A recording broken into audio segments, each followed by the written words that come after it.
Bambu Lab have so many good things going for them, and just some really sour bad bits. Yeah. Where even the good bits actually kind of make up for the bad bits. That's really where it started.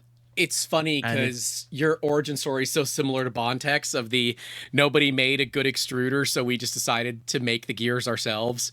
You're like, nobody made a 3D printer that ticked all the boxes for me, so I decided to make one myself. Like, that's literally, I think it's some of the best origin stories that this industry gets because they're driven because of dedicated reasons. And unfortunately, that does mean that your prices will be higher. And we look at Bambu, maybe the X1 Carbon was for that. They claim it was. I don't know how much I believe it anymore, but I think all their future machines have been in the pursuit of money, in the pursuit of domination, in the pursuit of market totality, which, okay, I wouldn't even class in my head Bambu Lab as a 3D printer company anymore.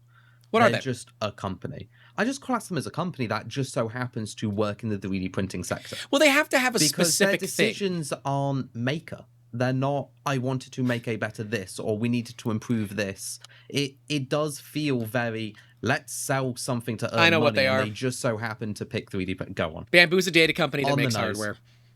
There you go. It's exactly that. And I will argue the fact that if they weren't, then why are they closing it down so much? You know, why would they be closing it down so much if they weren't a data company that is in the hardware business for 3D printing? Like, I mean, I already mentally classed Bambu Lab as just a DJI offsuit.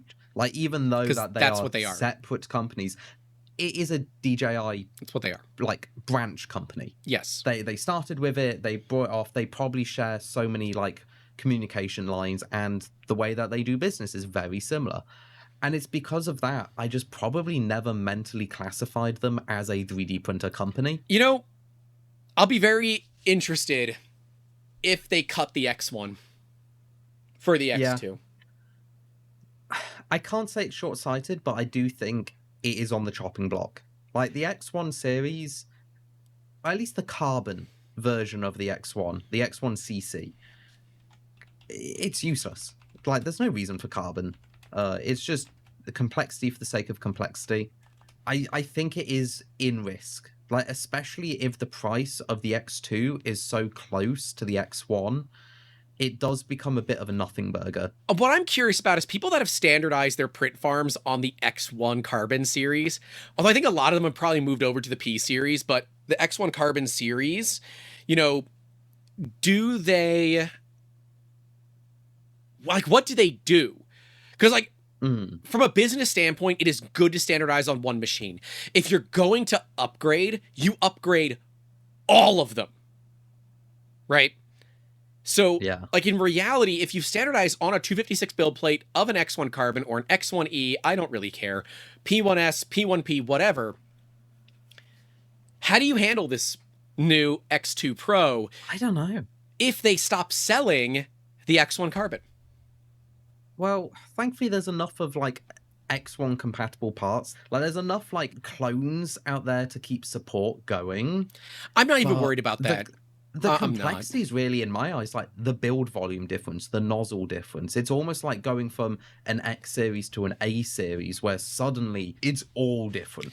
Yeah, it's and there's now not a lot of compatibility between them. Now you have to, like, invest in a new ecosystem. And I feel like people that run Bambu farms have also gone through the different Bambu machines. So, like, they have... Actually, I have noticed that. Like, anyone who has, like, an X1 series print farm also seems to, at the same time, have a P1 series print farm. Or an A series print farm, because they're the same damn build plates. Even, see, the thing with the X1 and the P1 is that they use the same hot ends. The electronics are different. So they have different connectors, but the hot ends are interchangeable between them. The A series and the H2D are kind of interchangeable, but not really. I'll be curious to see if these end up replacing X1s. I mean, I think it should. Like, ultimately, if this is everything that an X or P series is, and it's only a couple $100 more than an X1, then there is, outside of wanting X1 Plus, right? There is Yep. basically no reason to get the X1 carbon anymore. And Yeah. it's funny, like Lost in Tech's right, the X1 is pretty old, but it is still considered the de facto standard of what you compare 3D printers to. It used to be the Prusa Mark III, and now it's the X1 carbon. Like, how does X machine stand up against the X1 carbon? Like, how does a Centauri carbon, couldn't have gone with a different name, Elegoo. How does Centauri carbon handle the X1 carbon? You know, would I rather have, 3 Centauri carbons or 1 X1 carbon? That's the answers. There's a lot going on, man. There really is. I'm just not certain. I'm